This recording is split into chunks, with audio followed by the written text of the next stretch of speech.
Olá, bem-vindos a mais uma das nossas conversas. Hoje a gente vai mergulhar num capítulo assim cheio de ação e significado lá do Êxodo, o capítulo 17.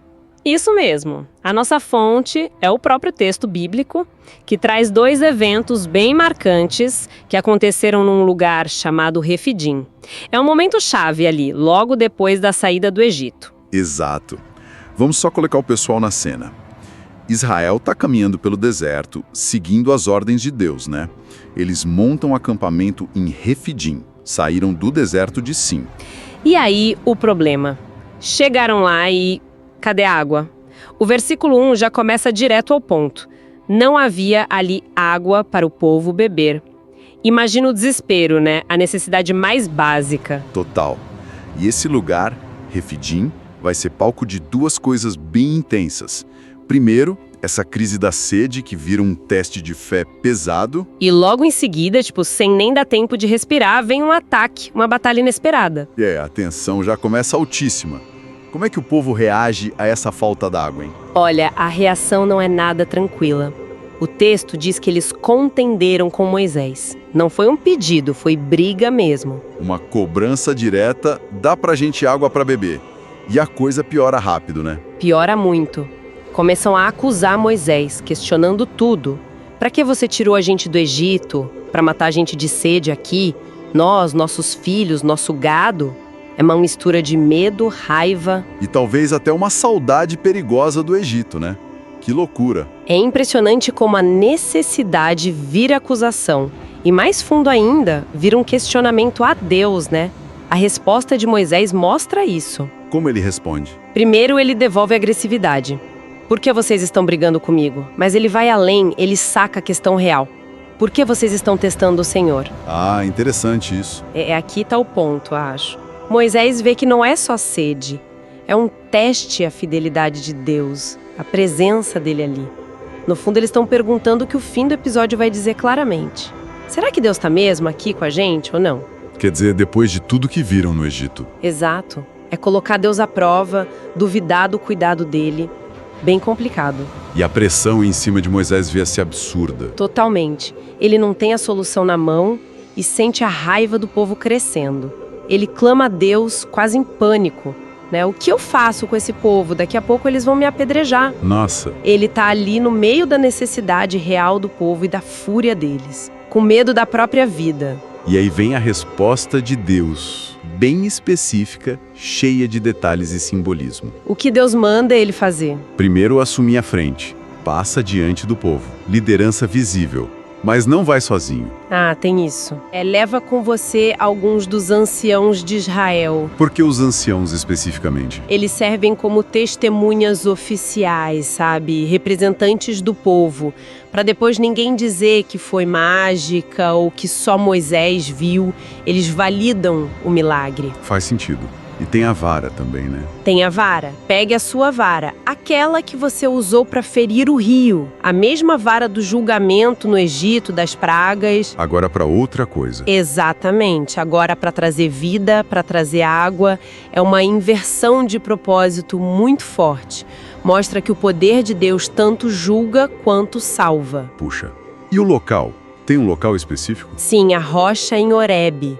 Horebe, que muita gente conecta ao Sinai, né? A montanha de Deus, onde Moisés viu a sarça ardente, onde depois vai receber a lei. Um lugar já sagrado. Isso. E Deus diz, olha, eu vou estar lá, diante de você, sobre a rocha. Deus não só aponta um lugar, ele garante que vai estar presente naquele ponto exato. A ordem é, bate na rocha. A presença de Deus ali sobre a rocha. É a chave então? Com certeza. É o ponto central. A ação de Moisés bater na rocha é um ato de obediência que libera a provisão de Deus que já estava garantida ali. Fica claro que não vem de Moisés, nem da vara em si. Vem de Deus, que age através desses meios. E Moisés obedece. Ele vai lá na frente dos anciãos e bate na rocha. E a água jorra. Água para todo mundo beber. A crise da sede é resolvida. De forma milagrosa, espetacular. Mas o lugar fica marcado por essa história, né? Não só pelo milagre. Fica. E como fica? Os nomes que dão ao lugar são pesados, servem de memorial, quase uma lembrança da tensão.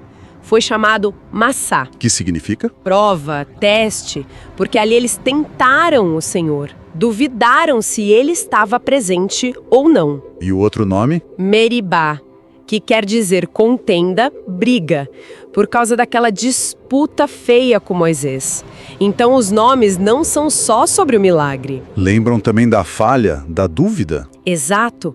Lembram da rebelião, daquela pergunta crucial: Deus está no meio da gente ou não?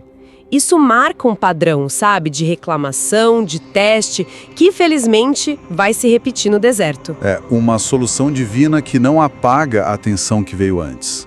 E mal superam isso. Vira a página e vem outra crise.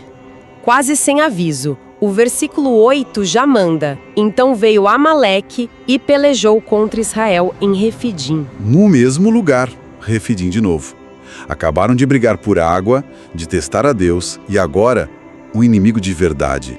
Essa sequência é muito interessante. É chocante, né? E muito significativa, talvez sugira que Israel estava vulnerável ali, sabe?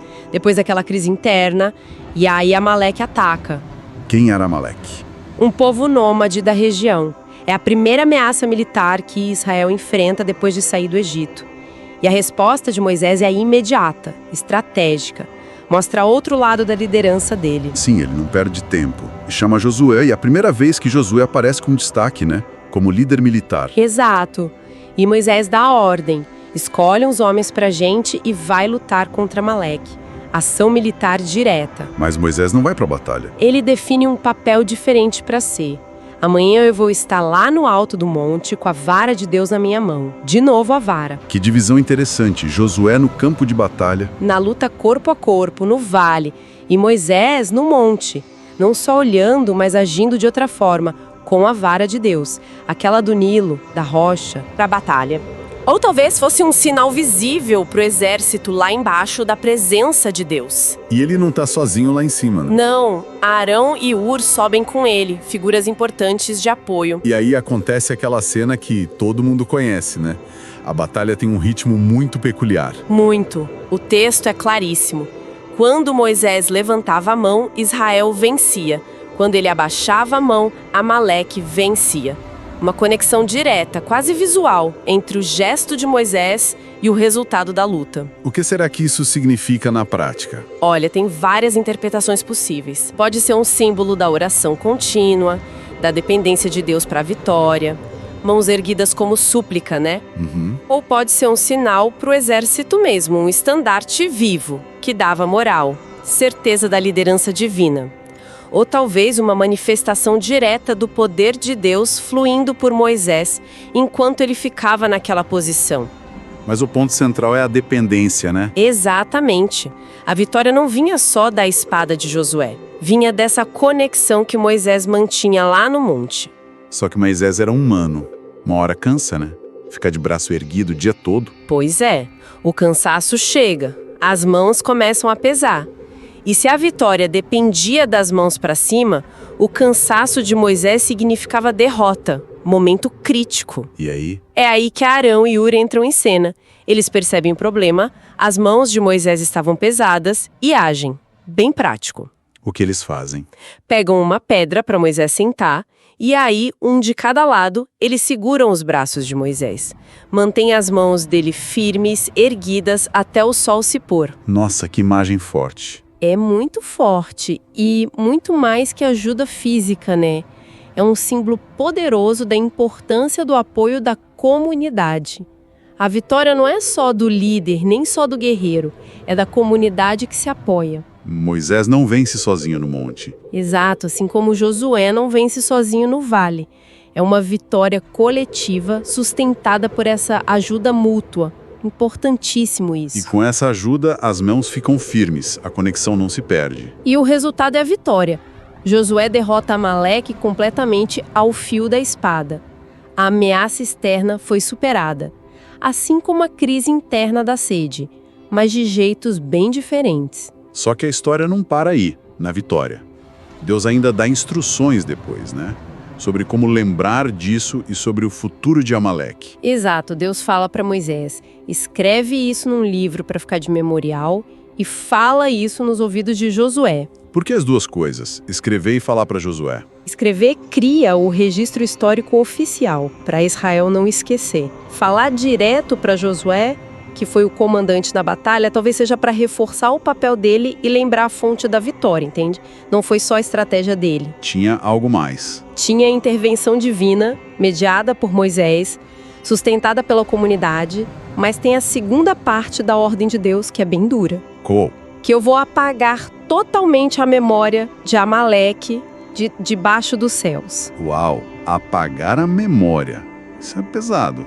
É um julgamento extremo. Muito extremo. E essa tensão é interessante.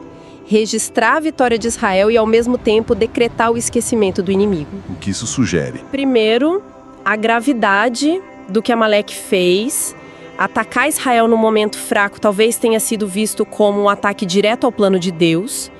Segundo, mostra como a identidade de Israel também se forma pela definição de quem são seus inimigos e pelo juízo divino sobre eles. A memória de Israel se constrói sobre o que Deus fez por eles. E também sobre quem se opôs a eles e o destino desses oponentes. É um ato de Deus definindo a história. E como Moisés reage a isso tudo? A vitória, as ordens. Com uma ação concreta, ele constrói um altar e dá um nome bem significativo, Jeová Nissi. O que significa Jeová Nissi? Geralmente se traduz como o Senhor é minha bandeira ou meu estandarte. Pensa numa bandeira num exército. É ponto de encontro, símbolo de identidade, de lealdade, da presença do líder. Ah, entendi. Então, ao chamar o altar assim, Moisés está declarando que Deus é o verdadeiro centro de Israel, a fonte da identidade deles, aquele sob cujo comando eles lutam e vencem. Não é um general, nem Moisés, nem Josué. É o Senhor a bandeira de Israel. Poderoso. E o capítulo termina com uma declaração ainda mais forte, né? No versículo 16, algo sobre guerra perpétua. Isso, Moisés declara como que vindo de Deus. Porquanto jurou o Senhor, haverá guerra do Senhor contra Amaleque de geração em geração. Uma guerra santa, então, que não acaba ali. Exatamente. Solidifica o decreto divino. Uma inimizade que não se resolve, que vai passar de geração para geração. O texto aqui não explica em detalhes o porquê dessa hostilidade tão grande. Mas outras partes da Bíblia talvez expliquem. Fica claro que Amaleque representa nessa narrativa uma oposição fundamental ao povo e ao propósito de Deus. E essa inimizade vai aparecer de novo na história de Israel. Vai sim, vira um fio condutor para explicar outros conflitos. Então o Refidim não foi só o lugar da primeira batalha, foi onde nasceu essa inimizade decretada por Deus de longa duração. Caramba! Que capítulo intenso esse Êxodo 17. Recapitulando rápido. Começa com aquela crise da água, o povo desesperado brigando. Que leva aos nomes Massá e Meribá, prova e contenda, expõe a fé frágil, gera conflito, mas termina com o milagre da água da rocha. E logo depois, sem pausa, o ataque de Amaleque. A primeira batalha de Israel como nação livre. Uma batalha vencida de um jeito muito particular. Josué lutando embaixo, Moisés intercedendo em cima. E a ajuda crucial de Arão e Hur, segurando os braços dele. Não podemos esquecer disso. Fundamental, resultando na vitória, no altar Jeová Nissi, Deus como bandeira, e naquele decreto de guerra contra Amaleque. Quando a gente junta essas duas partes, a da sede e a da batalha, o que salta aos olhos? Olha, acho que Refidim mostra um retrato bem complexo desses primeiros passos de Israel. Mostra a fragilidade humana, né? A gente oscila entre confiar e duvidar, reclamar e obedecer. E que crises diferentes pedem respostas diferentes. Exato. Tem hora para clamar a Deus, hora para estratégia, para luta, para intercessão, para o apoio mútuo. Fica muito clara a necessidade da ajuda de Deus, seja para a água, seja para vencer inimigos. Mas essa ajuda de Deus muitas vezes vem através de gente agindo, né? Sim. Moisés batendo na rocha, Josué lutando, Arão e Hur segurando os braços. A ação humana é o canal. E por fim, a importância da memória. como lembrar o que Deus fez, as nossas falhas e os conflitos que moldam quem a gente é. Vai da necessidade mais básica, a sede, até a sobrevivência militar. Da dúvida à ação coletiva. Da intervenção divina clara à ação humana como parte disso tudo. Muita coisa em poucos versículos. Muita coisa mesmo. E talvez a reflexão que fica, sabe, dessa história dupla, seja justamente sobre essa interação. Entre fé e ação. Como essa narrativa de Refidim, com essa mistura toda reclamação, oração, batalha, apoio, dependência de Deus, esforço humano até exaustão, nos faz pensar sobre como fé e ação se conectam para definir os resultados, principalmente na hora da crise braba. Onde acaba a nossa parte e começa a de Deus? Ou será que essas coisas estão ligadas de um jeito que não dá para separar nesses momentos decisivos? Uma boa pergunta para a gente continuar pensando. Com certeza. Algo que essa passagem deixa para a gente refletir bastante.